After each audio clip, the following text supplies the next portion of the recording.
Good morning. It's time to wake up, y'all. You're listening to the Armchair Quarterback Show. We're here weekdays on CBS Radio, YouTube Live, 8 a.m. Eastern, 7 Central, 5 Pacific. The Armchair Quarterback Show, your first choice for Southern sports talk. Good morning, Mr. Joey Areola. Good morning, Mac. I don't know much, but I know one thing.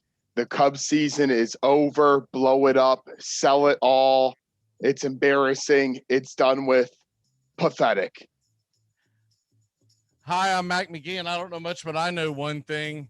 I'm excited to have Joey Areola with us today. He stands with a long line of great Colts and great Colt quarterbacks like Peyton Manning, Andrew Luck, Johnny Unitas, and Dan Orlovsky. You're listening to the Armchair Quarterbacks. Marcelino wants us to sell him little Jerry Seinfeld. Well, that's out of the question. But Kramer, cockfighting is an illegal and immoral activity. Yeah, if you got a loser. But little Jerry was born to cockfight. No more cockfighting. Let's just sell him to Marcelino the cockfighter and be done with it. You know, I think you're jealous. Of what? Yeah, you see in little Jerry Seinfeld the unlimited future you once had. Now, just because Jerry Seinfeld is a has-been, don't make little Jerry Seinfeld a never was. Kramer, give me that rooster. Never! You hate him because he's doing more with your name than you ever will. Yeah.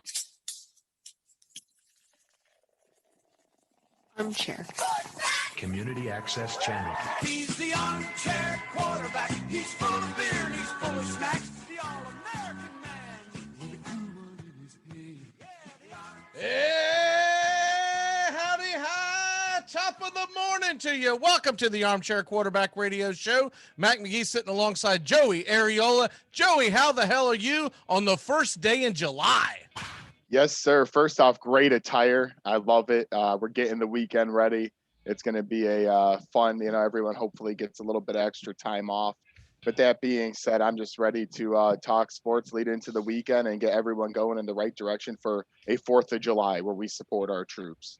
Yeah, so I couldn't find one of my 38 remote controls that I have conducting all the nonsense that goes on in my studio and beyond. So I was supposed to start the show off wearing this sucker, and I forgot all about it because this is what I normally do on the 4th of July weekend. So now we're back to normal. Now I won't be able to see anything for the duration of the show. I normally wear the big hat, but I'm telling you right now, I'm tired of having to hold my headset because you can't get it over. I'm eventually going to have to expand that thing or cut into it so I can just slide it over the headset. Yep. But I went with the normal hat that I wear on Wake Up Nation. By the way, another Wake Up Nation will be dropping this weekend. I got some things to burn off my chest. We are not going to be doing a show tomorrow, so this, for all intents and purposes, happy 4th of July show. We'll get into some festivities later on in the show, but let's go ahead and rip the Band-Aid off with well, you know what? We'll get into the Cubs later on, okay? Yep. But we'll go ahead and start off with what I had planned for, which is there's like 4 things that are burning me right now. The first thing is this Gwen Berry that I have a picture up of. Are you familiar with her? Not really, actually, to be honest with you. I think I may know what you're talking about. If this is okay, well, good job not paying attention to her. Sorry, ass. But second of all, she is a United States Olympic hammer thrower. Okay. So for people who want to know what that is, I don't know. It's a sport you get good at when you're not good at anything else. But she's not even our best one. She's typically 6th. She got 3rd place the other day. So she's not even like, oh, she had a bad outing, blah, blah, blah. But she'll probably be over in the Tokyo Olympics because she got 3rd. And a lot of lawmakers and whatnot are saying we don't want her over there because what she did when they played the national anthem on American soil with nothing but Americans competing. Okay. This is how asinine this is. Okay. Nothing but Americans competing to see who's going to represent America to go to Japan to represent the country. And usually, man, the Olympics are all about coming together, bringing the world together on a world stage. She got offended that they played the national anthem during their medal ceremony. It was, I guess you can call it medal ceremony, but it's not a gold medal or anything of that nature because they're just competing to get over there, right? Jesus. And she said that she was shocked, that she didn't expect it to happen, that she was told it was going to be the national anthem was going to be played before or after the ceremony. And so when her other counterpart stood there with their hands on the chest, I'm not saying she even has to do that. This is America, and that's the beauty of it, right? But she turned her back, and then she put on a t-shirt. I forget what the t-shirt said, something like activist athlete or something. Basically, she sucks at her sport, and she's trying to become Colin Kaepernick, okay? Because she wants to reap the benefits that Colin Kaepernick reaped when he sucked at his sport and kneeled during the national anthem. Everyone wants to say it's to change American blah, blah, blah. Him kneeling didn't do a damn thing. And we all know it was propaganda from him because he just wanted to get noticed and he eventually got a payout. Good for him. He tricked the morons of the NFL, and it is what it is. But she's trying to pull the same thing because the picture you're looking at, Joey, is a picture of said Gwen Berry where she posed not too long ago, standing in front of the American flag, smiling. So what the hell changed in the few weeks from this picture to when she all of a sudden decided to put a t-shirt on her head and say activist athlete? So, you know, And she's a moron because she made a statement about the third verse of the American anthem, of the national anthem. Right. Francis Scott Key wrote that during the War of 1812. And when it's being talked about slaves and whatnot, he was talking about the slaves during that were being taken. It was American soldiers that were being taken and put into essentially slavery during the World War of 1812 by the British. Okay, so she thinks she got her damn story wrong. She thought it had something to do with the black slaves of America, right? Totally off base. Anyways, what say you? Man, so first off, I did hear actually a little bit about this story. I didn't know her name. My thing is just exactly what you were alluding to. If you know this was so important to you, why did you you have pictures from your past? Why are you alluding to this on the grandest stage of them all just to get your name more out there? Because I know it always doesn't matter if you're at the top of your game, but if she's not a top athlete at this so-called sport they put in the Olympics, she's trying to make a point and a name for herself, and I kind of see that hey, like you said, it's a free country. If you don't want to put your hand over your chest, I get it. But this is America. This is the Olympics. Everyone's just the hypocrisy of what we're looking at here, okay? And then also the fact that she's just doing this to try to get some kind of a paycheck from Nike or something because she sucks.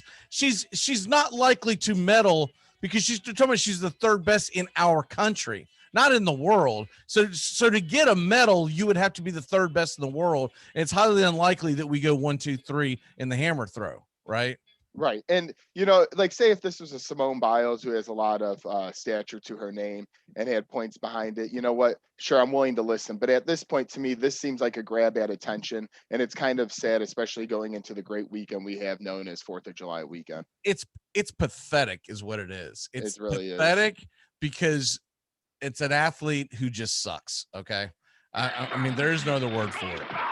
All right. The other thing, speaking of this kind of stuff, Jalen Rose.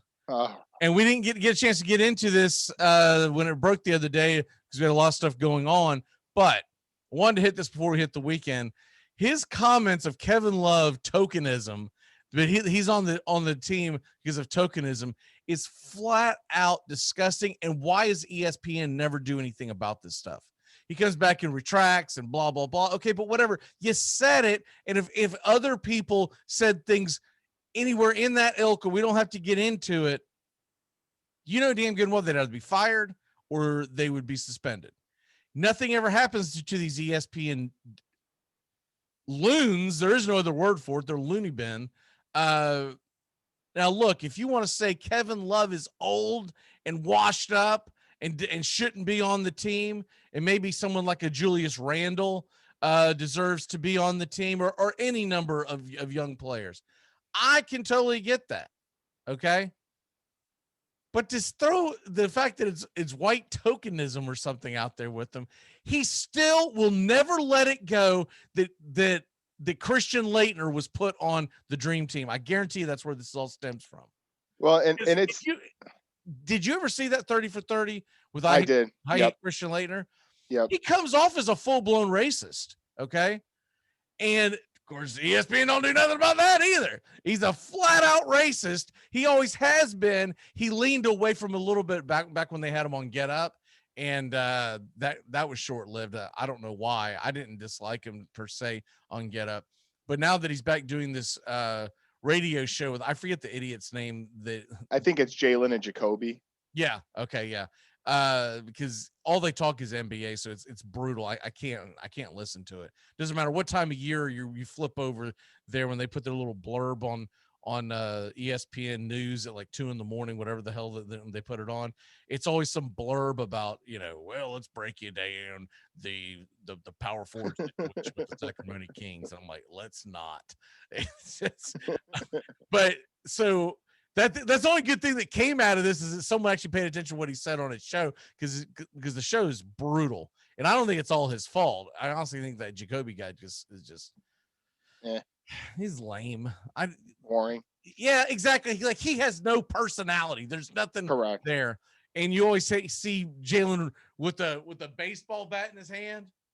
Oh, Yelly, I don't talk one damn bit of baseball. What the hell what are you doing over there? But what say you? Because I thought I do believe Kevin Love doesn't belong in the Olympic team for a lot of reasons. Mainly because he's old as hell and didn't play much this season. And I think the reason why they put him on there is because he has Olympic team experience. And you go over there, you do like to have some veterans that are willing to go to say, hey guys, this is how it's done over here. Because there's a lot of questions, right? So I get the part why he's on there, but okay. It's sad though, just like Scottie Pippen using the racist word with Phil Jackson. In today's day and age, you can't just throw. You know why he did that, by the way, right? Well, probably because he's got bourbon and a book out, and he's trying to get his name. He's got a book out. And he wants to put my damn book. He's got a book. I think it's hitting the shelves this week or something like that. He's got a book out. That's the only reason why he said that about Phil Jackson. For people that missed that, we won't go into it. But right, yeah, but it was asinine for him. You didn't say.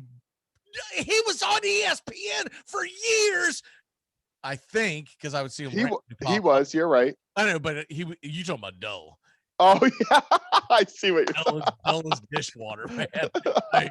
I mean, you want to talk about the ultimate Dull? Put him and put Jacoby on the same show, and they can talk about the grass growing or something. But yeah, what the hell? And it's just like Jalen Rose is doing. It's just a sad thing in this world in 2021 to be throwing out accusations like that. So he says he apologized to basketball. He doesn't even apologize really to Kevin Love, like you said. Go ahead. Never mind. I thought you were talking about Pippen. I was like, apologize to Phil Jackson. So yeah, the guy was your damn head coach, won 6 championships, and it was all because he gave Tony Kukoc the last shot in a game where Jordan was obviously semi-retired. What are you talking about? He went with the strategy. It didn't work. It is what it is, right? We all know how this goes. When somebody accuses somebody, usually you get a few people coming out. Thousands of African Americans have coached and played with Phil Jackson. Nobody said anything. Anyways, if he played for the Knicks in the 70s. Correct. If he was going to be racist, something would have came flying out of his mouth in the 70s. Yeah, but just as asinine as Scotty was, so is Jalen here.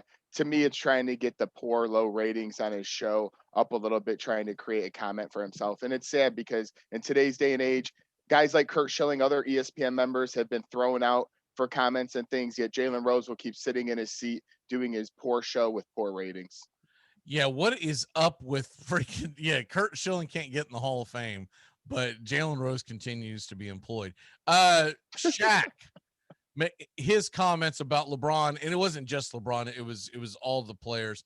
Did you see this where he was talking about basically saying, I'm making $200 million, there are 40 million people out of work, I'll play back to back to back if need be. That was summing up the quote, basically saying that all these players who are complaining and whining and moaning because of the injuries and that they don't have enough days off during the playoffs and blah blah blah blah blah. Dude, I don't remember an extensive amount of days off when Bird and Magic were going at it. I don't recall that when the Pistons and the Bulls were going at it. I don't remember any of this being an issue when the Lakers played the Pacers years and years ago. The hell are we talking about? These are young athletes in their prime, and they keep harping on the fact they didn't have enough time off. Okay. But the thing is, a lot of these injuries that are happening are goofy, and they're not something that you can attribute to a lack of a break between, what was it, late October, and then they began again in late December. So about 2 months, right? Mm-hmm. And usually they have about 4 months. And so I get it. And I do believe that they rushed it back to a degree, not by much. I would have started it on Christmas Day. And I do think that they rushed themselves to get to the playoffs, because we're sitting at July 1st. What do you think? Probably 2.5 weeks left of basketball. Correct. At the most, because they'll get the finals going next week, and that usually takes around 10 days. Okay. So there was no rush to get that out there, to be perfectly honest with you. They could have easily done their playoffs. In fact, I would have this is before we knew that Major League Baseball was going to tick off a lot of fans and move the All-Star game out to Colorado. But what I would have done to start my NBA finals pre that decision, when I was building it, I would have said the NBA finals start on Wednesday, the day after the All-Star game, because typically there's no sports on the planet playing on that day. So you would have the entire world as your stage, because baseball doesn't come back until a couple of days later. And then obviously hockey would be over with, et cetera, et cetera. So I do think that they rushed it back a little bit, but you can't attribute all this to all these injuries. I mean, most of them are like landing on people's foot, right? Yep. How the hell does that make a difference if you had 2 months off or 4 months off? Well, and then again, because NBA players will always find a way to complain. That's what they're good at. They moved it. They did 2 weeks prior as well to spread out the schedule during the year, so they don't end up with so many back-to-back games. So they were just kind of screwed at this point in time with COVID. They had to delay last year a little bit and uptick this year a little bit. And they tried to make it where, hey, we're going to give you guys some more days off in between games. We realize we're squeezing a tight schedule in, but sometimes you just got to deal with the card at hand. And I could see part of where Shaq's coming from, and just like, deal with it and move on. At the same time, it's not that easy. I know the scheduling was messed up, but come on now. We're better than this. For a COVID time, you guys were able to get your seasons in, finish strong, and we'll move on to the next season where they hopefully make good scheduling changes starting closer to Christmas. Amen to that. And so the last thing that we're going to hit here, a lot of big topics, but I want to make sure we hit them before we hit the 4-day weekend, is the Trevor BAUER stuff. Oh. And I'm going to try to clean this up as much as possible. The short of the story is the lady who's claiming assault on BAUER, and he's trying to show text messages where it was consensual, but what I read in The Athletic didn't really clear him of anything, to be honest with you. But just him texting stuff like, I would never hurt you, that doesn't mean you didn't do something. Okay. If there were text messages back then, I could see OJ Simpson send the same thing to Nicole. Right. Yeah. But the gist of it is this: he is being accused by the woman of sexual incidents where he punched her in the nether region, the buttocks, and also stuck fingers down her throat until she passed out from strangling and came in and out of consciousness. Dude, how the hell do you talk yourself out of this one? I mean, I don't care how good of a lawyer you've got. this is a bad look. Even if this is consensual, this is a bad look. I don't know how in the world you come back from this. What say you? Somehow Bill Cosby did, but that's another story. No, yeah. No, I'm just kidding.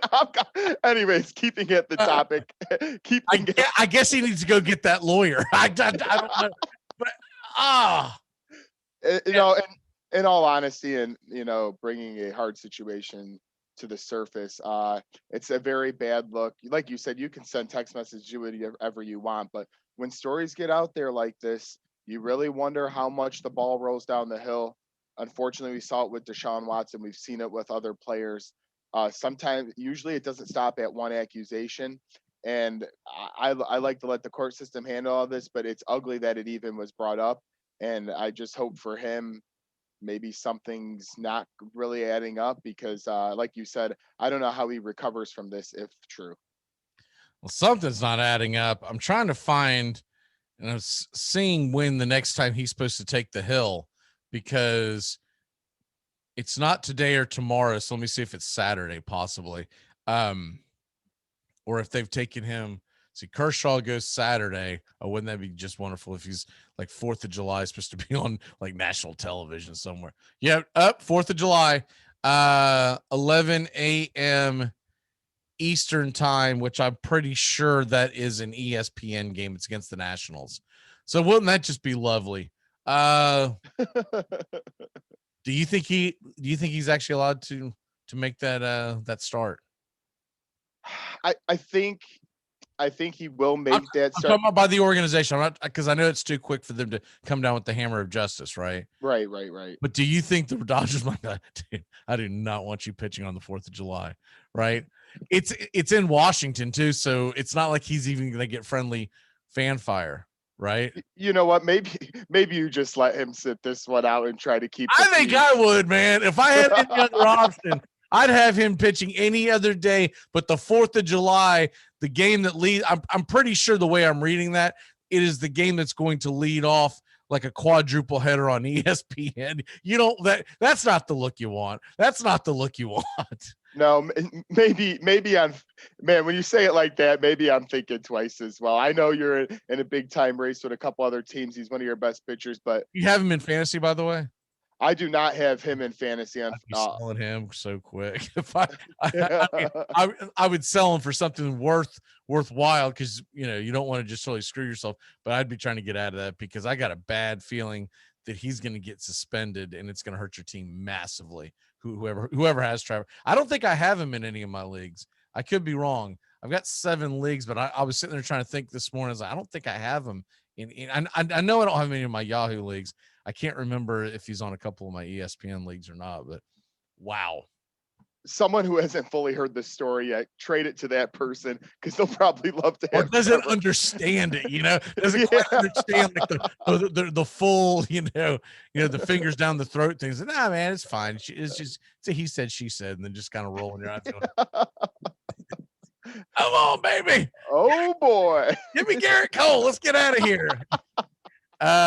Let's go ahead and take a quick break. When we come back, we're going to hit the points against the spread. And then we've also got NBA playoffs, big news there, and the Stanley Cup. We'll be back in a flash here on the Armchair Quarterbacks. Keep it locked in here to CBS Sports Radio and the Armchair Quarterbacks YouTube Live. You make sure they remember forever the night they played the Titans. Even though you're listening to the Armchair Quarterbacks on CBS Sports Radio. We're here weekdays, drive time, your first choice for sports talk here on the First Coast. We live in a world now that welcomes and nurtures the screwball in all of us. Hey, it's a new decade, people. Time to get a little nutty. Treat yourself to Screwball Peanut Butter Whiskey, a smooth flavor that combines 2 of America's favorites, peanut butter and American whiskey. So no more social awkwardness. Time to embrace who you truly are. Get out there and make friends. And be sure it starts with Screwball Peanut Butter Whiskey. It's available nearly everywhere. Learn more at screwballwhiskey.com. Infinium Spirits. Please enjoy responsibly. What do we do? This just got way too complicated. I've got it. Here's what's going down. Corey, you talk to your team. You guys are going to decline that holding call. Done. Yo, wait, but Hold on. Sean, once we break this huddle, you're going to get out there, do some crazy celebration. I'm talking some humpies. Whatever you got to do, you do it. Okay, I got you. I'm going to call unsportsmanlike conduct on the celebration, giving the whites better field position after the kickoff. Coach, I need you to talk to your team about letting them run that kickoff back. Why would I do that? Think about it. Defense, special team, it's all one. You let them run that kick back, both your defenses get 6 points. Nice. Okay, everyone good here? Yeah. Nope. Once again, my kicker is getting no love. Oh, shut up, Bill. Your team is in first place. Plus, you're about to get extra point for the PAT. Yeah, don't be greedy, Bill. Stop being greedy, Bill. Bill. Fine. Bill. Yeah, Bill. I said fine. Bill. Bill. Yeah, Bill. You, Bill. All right, let's do this. Get out there. Wait a minute. Tre'Son comes in with a very delayed celebration here. Oh, wow. I'm pretty sure that's going to be a... Yeah, there it is. Another... Armchair. You get a whole lot of something with Farmers Policy Perks. So much, I'm going to have to speed things up. You can get the Farmers Signal app, and that could get you up to 15% off your auto policy. That's just for using the app and driving like the normal speed limit, hearing, full stop, making lane change, signaling human being you are. Get a whole lot of something with Farmers Policy Perks. Start with a quote by calling 1-800-FARMERS. We are farmers. Bum, bum, bum, bum, bum, bum. It's time to jump into DraftKings. Go to DraftKings today at DraftKings.com. Golf, NASCAR, soccer, you name it. And of course, Major League Baseball, basketball, hockey, and football. Go to DraftKings.com. Listen to the Armchair Quarterbacks for DFS advice all year round. You think I got canceled? Are you under the impression that I got canceled? I hurt you, Jerry. I thought that was pretty well documented. This is shows is this still CNN? I was the #1 show on television, Larry. You were. Do you know who I am? 75 million viewers last episode. What? You don't take it so canceled. bad. Well, that's the big difference between being canceled and being #1. Okay, I'm sorry.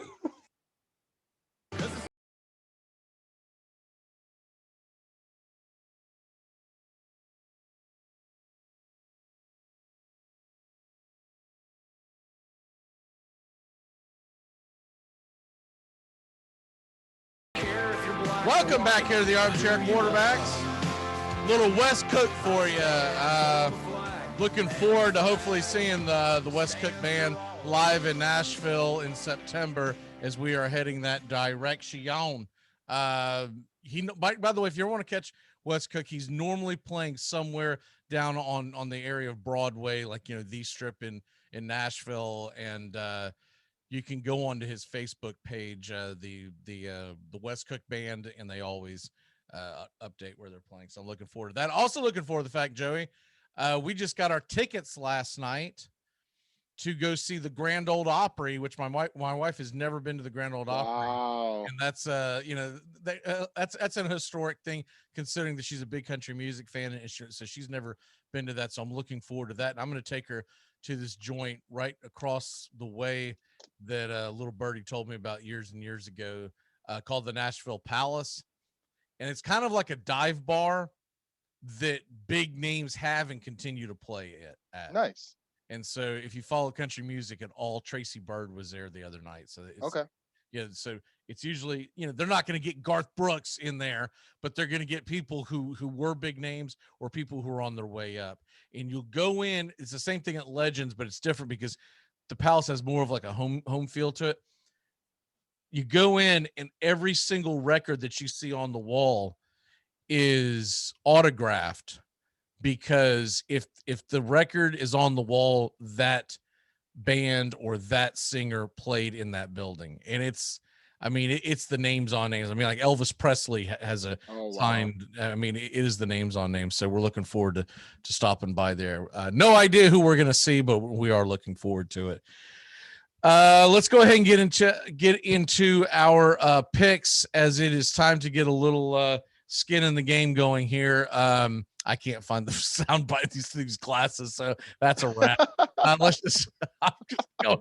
By the way, great glasses. I love them. I need to go ahead and get set up for later on. We do turn back time, find that sucker now, because I'll never. There we go. You can't see nothing through. Not only are they dark, but with the USA flag stuff on them, there's nothing, but all I can see is a grid. It's America. Yeah, I can barely make out your face, and that's about it. Probably a good thing. So where are you going today on skin in the game? What pick are you going with today? So I think people will probably be a little shocked by this because they stink. But the Minnesota Twins are plus 125 today at the White Sox, and they have Josh Berrios on the mound. I believe it's plus 125 when I checked earlier this morning. Maybe things changed a little now, but he's a pretty good record this year. He was my AL Cy Young. I don't think that's going to happen, but the Twins have lost the first couple here. It's a day game. I think the Sox kind of go sleeping. Even against Rodon, that doesn't make you a little nervous? Rodon, I love him, but his last couple of starts, at least the last, I'm not saying they were bad starts by any means, but they weren't at the top of his game. So I just think they have one of those letdown day games where they're trying to get the series sweep over with and kind of overlooked today. Okay.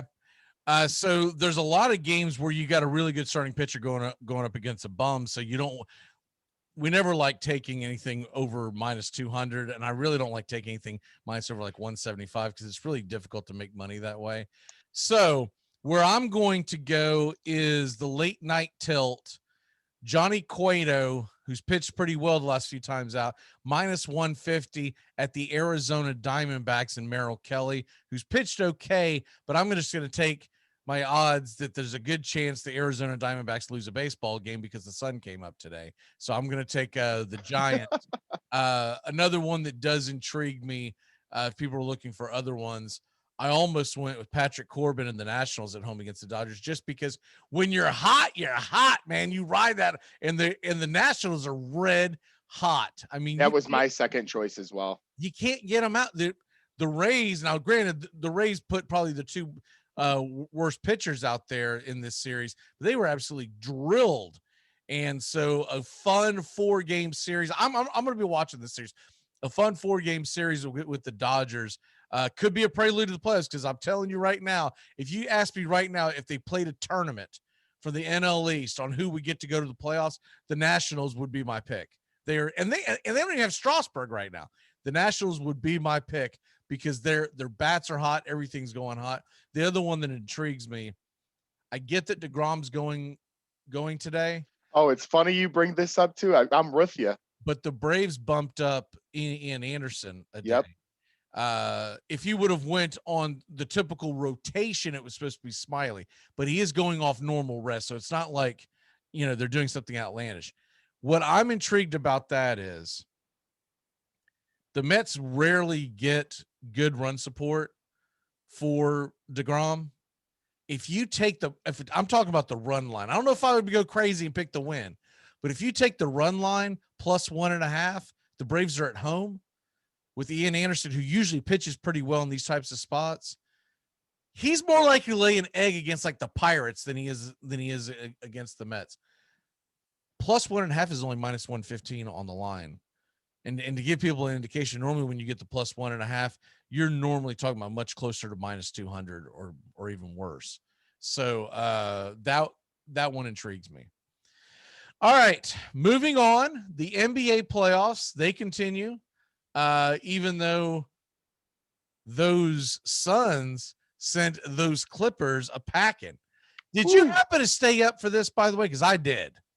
I was in and out, but I actually did end up watching it through and finishing out the fourth quarter as the Suns. Did you see the shove? Yes. What the hell, man?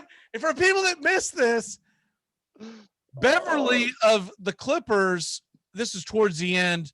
Suns game was out of reach. Chris Paul walks by Beverly. He says something. Now, who the hell knows what he said? I know Beverly's going to claim whatever. The only thing that's keeping this on the up and up is that Chris Paul isn't white, because he would have came with, who said something racist to me? Because that would have been the first, the parachute that gets pulled. He says something to him, whatever he said, which, by the way, Beverly had been shooting his mouth off all night long. Smack talking, defending, when he shot a shot, when he stopped some guy, whatever. Paul said something very low key, because it isn't like he got in his face. He just kind of walked by, probably said, it's basically like, start packing. The golf See ya. course, the golf course opens tomorrow at 7, something like that. Whatever he said. He gives him a shove from behind, launches him to where he hits the floor. Now, no punches were thrown. Beverly was kicked out of the game. Here's my issue. If you go back and you watch that video, and I don't know the guy's name because he's a scrub off of the Suns bench, which, by the way, makes my point. You're a scrub on the Suns bench. It was some big, goofy looking, like Eastern Bloc European guy. Okay. He just kind of pushes Beverly back when he does that. Dude, you got to clock him. Yep. You got to, because that is your leader. You are a nobody. And he just assaulted your leader, right? I don't care what the circumstances were. He didn't put his hands on Beverly. He said something smart ass, but they were going back and forth all game long. And Beverly was doing it to everybody. Beverly's known as a smack talker. But whoever this Eastern European guy is, who's like 7 feet tall, dude, he's right there, and he just kind of like lightly shoves him. Oh, dude, it's you got to grab him and clock him. And I don't care if you miss whatever. You got to try to clock them so that get kicked out, get suspended. No one's going to miss you. You're not playing anyways. It's in the playoffs. The end of my bench does whoever and this is my point. You don't have goons in the NBA anymore, and they're sorely missed. Well, I have a very funny story on this. So the guy that actually pushed him, he went to Bennett High School in Illinois, in my area, about 30 Oh, you know who he is? I actually got into a yelling confrontation with this guy at a bar before because he went to Bennett Academy anyways, 30 minutes outside of my neighborhood. What's his name? Frank Kaminsky. He's known, I saw the little light push he did. He was born out of Lisle, Illinois. But anyways, I got into it with him before. And he, that's him. He looked Eastern European, but he's from Illinois. Okay. He was actually just the way his hair was cut and everything. I thought he was Eastern European. He looked pretty weird. Okay. One time we were at the Chicago White Sox game, and they have these pitching machines where you throw it as hard as you can. I remember him in Wisconsin. He was really good. Yep. And I think they might have lost to Duke or somebody, because I kept giving him crap about that as he's trying to pitch at the Chicago White Sox game, and he turned around and wasn't too happy with me. But yeah, that guy, no shock there. He's a big guy, soft hands. Wasn't he the guy that went up against Duke in the finals? Correct. Okay, see, I didn't even recognize him. He's been on a few NBA teams now. He's gotten around a little bit. He averages 6 points a game. He can be missed. He's a soft cookie. Yeah. In the playoffs, he's averaged 6 minutes. And how many points is he averaging? 1.7 points a game. You could be missed. I don't care if they eject. I don't care if they say you're suspended for the entire NBA playoffs. You got to have your stars back. Yes. Yeah, I did not know that was Frank Kaminsky. He looks nothing like he did when he was at Wisconsin, man.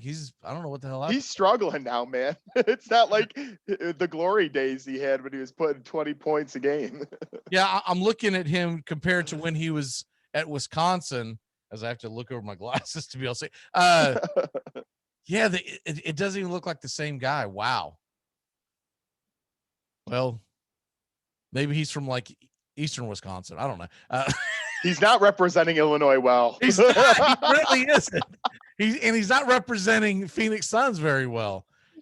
But yeah, he's 7'1". He's got to turn around and just clock him. Hey, give me the Suns in 4 guy. And the first person I thought of when I saw this, I forget the meathead's name, but he used to play for the Bulls. And he was specifically kept on the Bulls to fight guys like Rick Mahorn. I forget his name. It was right before Will Perdue. He was just a meathead, and he played for the Bulls. I'll look it up in a second. But you got to have that guy that we don't care. We'll send him out there to get 6 fouls. And that's what a lot in the 80s and 90s, even into the early 2000s, every team had a guy. And you missed that in the NBA. It wasn't Charles Oakley, was it? No, Charles Oakley was a stud. No, it was a stud, but I just thought maybe Charles Oakley was an all-timer for the New York Knicks. No, right. I'm just thinking of fighters. That's all. No, I'll find the guy. He was and he wasn't necessarily much of a fighter, but he he was a goon in the respect that he would hammer you with the foul. And if need be, if someone would have pushed Michael Jordan, he would have punched him. I guarantee you. Anyways, I'll find it in a second, but let's move on. You got tonight, the mash units of the Bucks and the Hawks. It looks like, I don't think the Greek Freak's going to play. Do you? No, it says he's doubtful and Trae Young's questionable. This series is just really throwing me for a loop. I mean, I thought Milwaukee after Trae Young was out, which it's funny. I listened to yesterday. It was funny to see him dancing and pouncing on the sidelines that whole time with that injured ankle he's got. But I think the Bucks win tonight at home and make it 3-2. Luke Longley was the guy I was thinking about. Oh, Luke Longley. I love, man, you're right. Luke would put the hammer on. If someone would have pushed Jordan or Pippen or Horace Grant or whoever, there would have been a situation. Oh, yeah. He was. Bill Whittington wouldn't have put up with that crap either. Still the Bulls radio announcer as well, by the way. No, a couple of good names there, fan favorites that helped thicken out the team. But going back to tonight, even let's say Giannis and Trae Young plays, but he's limited hobbled. I think the Bucks find a way to win it like the Hawks did on their home court. I just think the Bucks, Barkley said it the other day, they're one of those teams where they're one of the best talented teams. It's just if they show up or not. So to me, they show up strong tonight and get the W and make it 3-2. So you think, look, I think Trae Young's gonna play. I think he's gonna play. I think he's gonna be limited, and I think Giannis is out. And I'm still taking the Bucks to win in a close one at home. Is that just because you like the sum of the part? What if they both don't play? Are you and the rest of the series? I'll say they're both out. You think the Bucks are gonna take it in? I do, because I think Chris Middleton is the best all-around player on the Milwaukee Bucks, and I think him, Drew Holiday are enough to lead the team over the top. Well, I guess that can be debated, because if it's arguably he's the best player left in the NBA playoffs, Chris Middleton. Quite possibly. A healthy Trae Young, I would have to think twice about that. Oh, yeah. So I agree. And Devin Booker has his moments, but he's not quite. He also just he will vanish from time to time. By the way, for people who missed that game last night, Chris Paul scored 31 in the second half. I mean, he was draining it.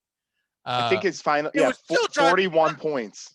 Oh, it's still driving me nuts though, because I'm like this with every sport when you're not doing the bare bones of your fundamentals, and they had a commanding like 20-point lead with about 5 or 6 minutes left, and they would cross the half court and chuck it up within like 5 seconds, and then get a rebound and chuck it right back up. I'm talking about the Suns. And all I could think of was, dude, if I'm coaching the team at that point, guys, come here, calling timeout, come here. If you would just burn the damn clock down to within 2 to 4 seconds, every trip down, when you're up by 20 with 5 minutes left, the math is going to play out in your favor. They're not going to have enough time to score enough points. And I'm talking about even when you get the rebound, don't put it back up, kick it back out. Yeah. Because the clock is now their number one enemy. Now, fortunately, guys hit some shots and they were winning going away. But every time I would see one of them chuck it up, what is his name? Crowder.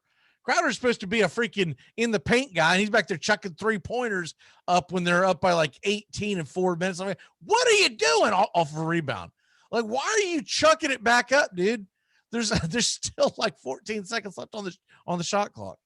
No, that's why people complain about the NBA. All they want to do is shoot threes. And like you said, Jay Crowder is a defensive guy who mucks things up. Dude, so take a deep breath, slow it down. Chris Paul needs this NBA Finals. Even Allen Iverson knew that. Yeah. He'd like to chuck it up. Allen Iverson be out there dribbling a half court going, you see that clock? Yeah. There's only one sport where the clock isn't your enemy, and that's baseball. Every other sport, it's timed, right? Every other major sport. But I mean, even golf to a degree. Someone tried an argument one time, say, well, golf is the time. It is to a degree, because once you get to certain holes, you can only have so low of a score if you're chasing a guy. Correct. Baseball is the only sport. That's why it's still the only pure sport. But baseball is the only sport where it doesn't matter what the score is until, as the great Earl Weaver said, that's what makes baseball great. You have to get the other man out. You can't just run it into the damn line like a coward. Hey, true. Which of course ticked off a lot of football fans of the day. It's like, I don't know what we should call it, a coward. It's called smart winning football. Because if your team wasn't doing that, they were chucking it up by 4 with 13 seconds left and no timeout. You mean, what the hell are you doing? You're trying to lose the game. But anyways, NHL last night. Wow. First of all, I thought the Habs played an incredible game. I thought they played very good hockey, and they still lost. And I think that is going to be much more of a gut punch than the first game when they lost 5-1. And to be honest with you, they didn't play a good game. They played a really good game last night and still lost. Now they're going back home for 2. They'll play tomorrow night and they'll play Monday night. There's no games this weekend. In your heart of hearts, is this series over? You know, after actually watching the 2 games full through, which I don't do a lot of for hockey, I think it's over. Like you said, the Canadians played a great game yesterday, and I know it's on the road, but I see them getting 1 game and this getting done in 5, sadly. I'm not going to go as far to say a clean sweep. I think Montreal may take one of these home games, being re-energized here, but Tampa Bay Lightning are just too good. As you know, yesterday you guys mentioned and Sean said it, the Lightning have been the best team in hockey for 3 seasons now, and it's a dynasty they formed here, and I think they come out in most 5 games at most. Yeah, look, they have to at least split the home series, obviously, because if not, obviously it's over. You can't lose the next 2 games. You're not coming back. Newsflash. You're not coming back from 4-0. But I think if they're going to have a realistic shot at this, not only is tomorrow night's game do or die, I really think they have to hold home ice, because I think they'll be fortunate to get 1 in Tampa Bay. And if you're not 2-2 going back to Tampa, I think will be next Wednesday, will be game 5. If you're not 2-2, it really becomes, I mean, you're not going to beat this team 3 in a row. No chance. Tampa's too good.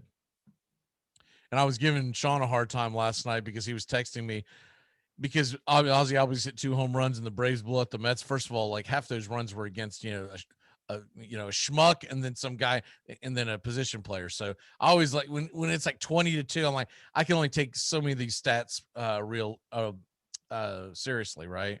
Fair. But he made the comment, goes, we're gonna have to apologize for Ozzy Albies.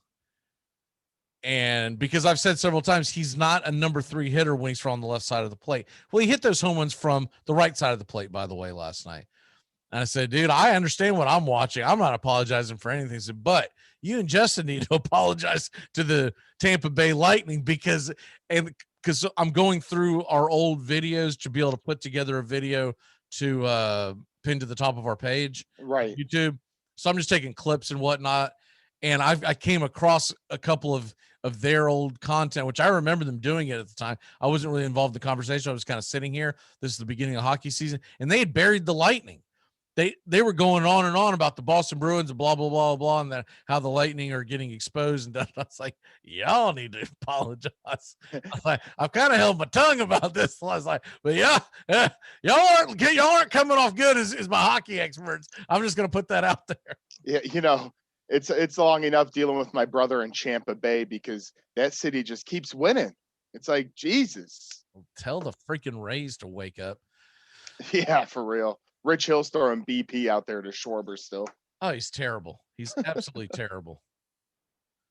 Oh my God. And first of all, I don't know if I've ever noticed this before or if it's new to this year, but the Nationals right field and left field walls, they come up to like your knees. They're ridiculous. I mean, anything over like 6 feet goes flying out of the stadium. I feel like that's fairly new. I don't remember. I remember being able to see the bullpens. I don't remember the walls being that low. They're incredibly low, because the one that Schwarber hit a couple of nights ago, okay, that was a legit home run. But the one that Soto hit, I mean, that thing barely cleared the wall. And I'm telling you, when it cleared the wall, it wasn't much higher than – now, it got out in a flash, so there wasn't a outfielder back there at the wall. But it was like dying quail in any other stadium, that thing's bouncing off the wall. So I don't know what the hell they did there, but they basically – somewhat. Anyways, before we have to run out of here, 4th of July, what are some of your favorite traditions? I mean, just getting out in the good weather, being able to celebrate, just grilling out hot dogs, brats, getting family together. Just, really recognizing what the holiday's about.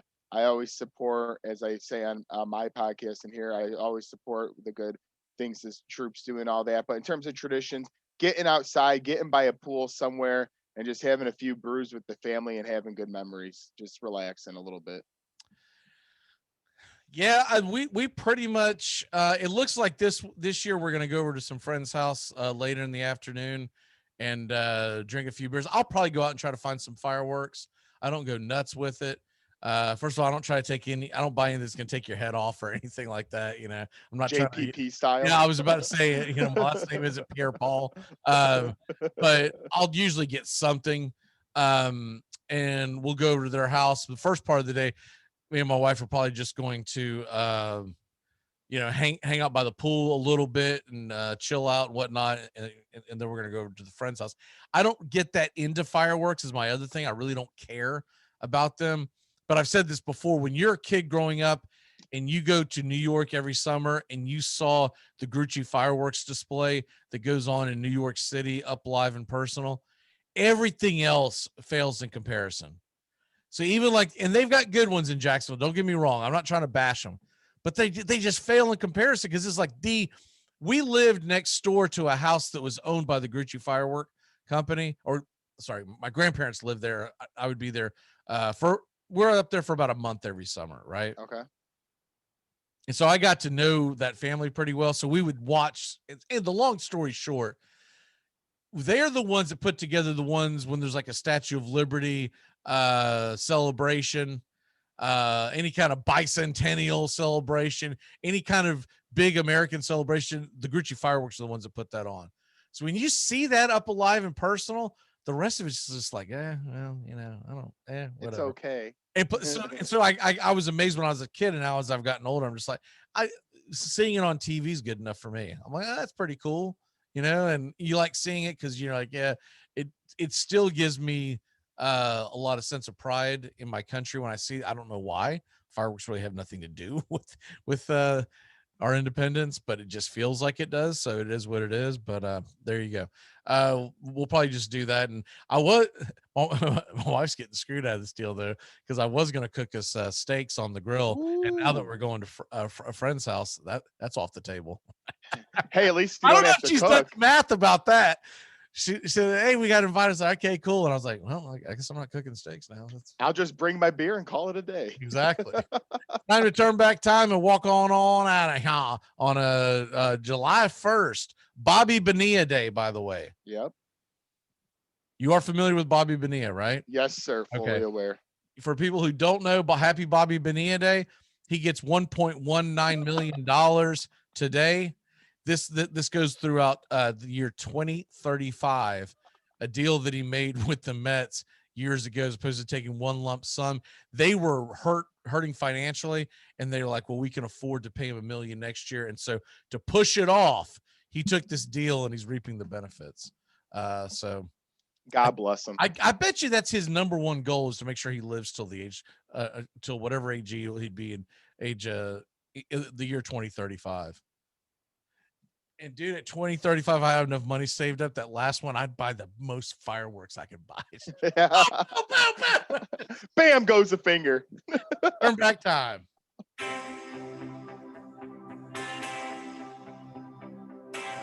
All right, so Mississippi State beat Vanderbilt for the College World Series. I did not watch any of it, but that's what Vanderbilt gets for cheating their way into it, right?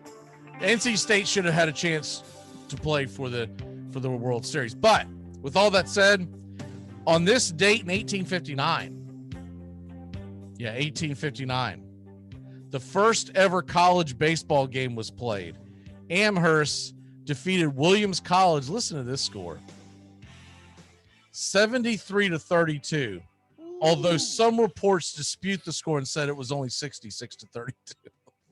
Oh, the so game much better. played under Massachusetts rule. It was a square field with no foul territory. This is why they had so many. You imagine this, no foul territory? Takes place near the corner of North Street and Maple. So basically, if the ball was hit anywhere in that field, it was foul. So it's not just, okay, so what they would do is, because if you think about it, baseball still played in a square, right? But the dimensions in baseball are like this, right? Yeah. Back then, what they were doing, it was like this is home plate. So anywhere in that field was fair.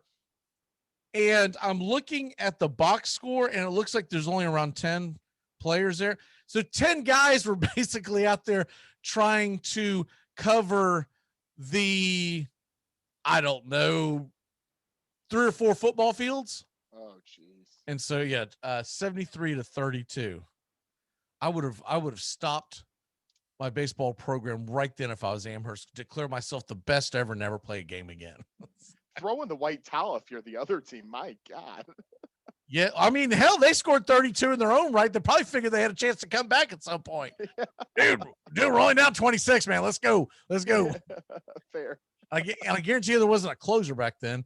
Birthdays. It's your birthday today. What does that mean? Happy birthday. Let me navigate through this so I can actually see what the hell's going on here. Here we go. Wow. 60 years old. Happy 60th. I did not know who's this old. Carl Lewis. Do you remember the great Carl Lewis? A little bit, yep. The best sprinter in the world for a long, long time. Won the Olympic gold for sprinter and long jumper in 84, 88, 92, and 96. 9 Olympic gold medals. Was born in Birmingham, Alabama, which is also the home of Hank Aaron. Something was in the water, man. So if you're going to have a kid in the near future, make sure it's that you race over to the Birmingham hospital and launch him out there. Also, happy 55th birthday to Patrick McEnroe, who is tennis broadcaster. He's been doing the Wimbledon, and of course he's the brother of the more famous John McEnroe. But a happy birthday to him as well. What is your walk-off for the day, sir? Man, what a great show. A lot to talk about. My walk-off is everyone be safe. Mac, happy 4th of July to you and your family as well. And everyone just enjoy it. Take a couple days to turn off the burners, relax, have some fun, have a few drinks, and enjoy the time. So be safe, everybody, because it's a fun weekend, but let's make sure we all come back in one piece. Yeah, with a good chance of there not being any playoffs on this weekend, I think it is a perfect weekend to just put a little baseball on the background. But obviously, you're not going to go bonkers, over a midseason baseball game. And I'll have a baseball on, but I think much more than that, I'm going to have some music cranked up, baby. This is gonna be piss off the neighbors weekend. So. Oh, absolutely. Forget about it. I'm in an apartment. I'm blasting them.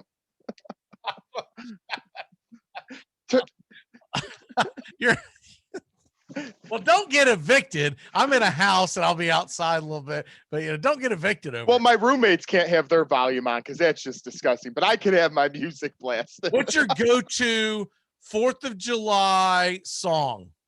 One of them. I honestly really just like "God Bless America." I love that one. I also love, even though it's Bruce Springsteen, "Born in the USA" just gets me going every time. So those are just a couple of the classics. But anything that just summer hits mostly or that involves America, I'm all in for it. How about you? Proud to be an American. Lee Greenwood's probably my go-to.